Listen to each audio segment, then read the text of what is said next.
Welcome back, Innovators. Let's jump right into it. Today, we're unlocking TRIZ. It's the ultimate systematic discovery toolkit, and it's all about bridging the gap between those big, abstract ideas you have and practical, on-the-ground execution. I'm your host, and guiding us today is our lead innovation catalyst, the Navigator. He's our resident expert right there in the red shirt and glasses. Together, we're tackling a really massive bottleneck in tech and design, the devastating cost of 2D engineering. Are you letting space constraints absolutely destroy your system? Well, let's find out. But real quick, if you're ready to stop relying on luck and start mastering systematic discovery, hit that subscribe button to join the Idea Mechanics team. And don't forget to ring the notification bell so you're the very first to see our next innovation breakdown. We really want to build this culture with you, so drop a comment below and tell us which TRIZ principle or tech challenge we should tackle next. All right, let's dive into the core of this explainer. Are you trapped in a rigid 2D plane, just wasting resources? Think about it. Traditionally, we just accept the physical or digital space we're handed, right? We struggle. We push harder and harder against this invisible wall, frantically trying to cram expanding data or super complex circuitry into a very restrictive, flat, two-dimensional plane. And what happens when we run out of horizontal room? We just assume we've hit an insurmountable wall. We exhaust ourselves in this endless, frustrating cycle of trial and error. And honestly, that's a massive waste of your resources.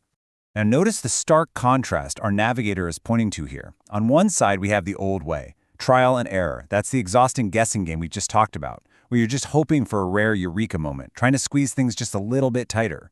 But look at the other side, the TRIZ way, systematic discovery. You see, innovation is absolutely not a random flash of genius. It's a highly repeatable architectural discipline. It's about intentionally changing your environment and your logic to resolve these contradictions.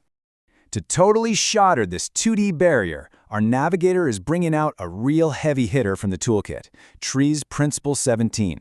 We call it another dimension or spatial expansion. The core idea here is brilliant. Instead of endlessly pushing against flat boundaries, you bypass the constraints entirely by moving your object or system into a totally new dimension. When a 2D constraint blocks your progress, you don't push outward, you simply build upward. It effortlessly resolves contradictions that looked completely impossible in the original dimensional space. Let's watch how this architectural evolution actually unfolds. It's like a logical progression. You start with a one-dimensional line. Okay, simple enough. When that line is full, you expand into a two-dimensional plane. But what happens when that plane hits its absolute limit? You don't just squeeze things tighter together, you build upward. You escape into 3D space with a multi-story arrangement. Our Navigator always emphasizes this crucial point to our community. True scalability, whether digital or physical, means recognizing exactly when you need to stop building outward and start building upward. Let's apply this directly to software. We frequently see teams falling into what we call the data trap. Traditional relational databases actually limit us because they store really complex interconnected business metrics in flat, restrictive, two-dimensional tables. When you're trying to analyze massive amounts of data for a business, this flat architecture makes everything incredibly slow and restrictive. You are literally fighting a losing battle against a lack of horizontal space in your data architecture. But apply Principle 17, and it systematically solves this issue. We shift away from those rigid, flat relational databases and move towards multidimensional databases, specifically things like OLAP, or online analytical processing.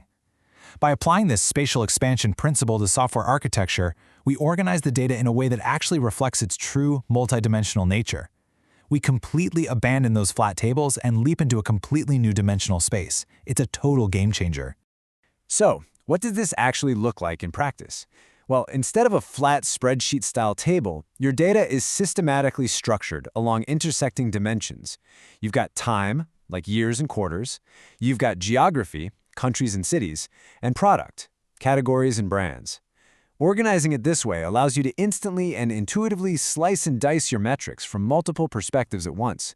You can answer highly complex business questions instantly, all without ever hitting that frustrating spatial wall. Okay, now let's pivot over to hardware engineering, because this principle applies just as perfectly here. Think about this. How on earth do we fit massive memory and functionality onto a flat printed circuit board? As our devices continue to shrink, the demand for more functionality and more memory creates a massive spatial contradiction. If you just keep trying to cram shrinking components side by side on a flat 2D board, you will inevitably run out of room. The flat plane just becomes this devastating bottleneck. So how do we systematically break out of that trap? Through 3D circuitry execution. As the navigator shows us, we abandon the flat layout entirely, and we stack vertically. Engineers literally stack multiple layers of memory chips on top of each other. And to make it work, they use vertical interconnections. These are called through-silicon vias, or TSVs, right between the chips. This completely bypasses horizontal limitations. It solves the space constraint problem as a brilliant tactical maneuver, unlocking massive bandwidth increases in the process. And the end result of all this? Unprecedented miniaturization. This is the ultimate power-up. By escaping into the third dimension, you don't just solve your space issue. You actually unlock massive capacity and power, all while reducing your overall physical footprint. You get a much smaller, significantly more powerful device simply because you stopped fighting that two-dimensional boundary and enthusiastically embraced a new dimension. Let's wrap up this explainer with a really powerful catalyst invitation from our navigator. He says, innovation is the systematic refusal to accept the boundaries you were handed. Remember, escaping the 2D flatline isn't magic. It's a highly repeatable skill. So, I want to challenge you today. Where are you currently fighting a losing battle against a lack of horizontal space? How can you systematically apply Principle 17 right now to stack your processes, your data, or your hardware into another dimension?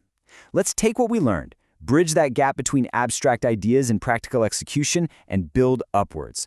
Thank you so much for joining me today, and keep innovating.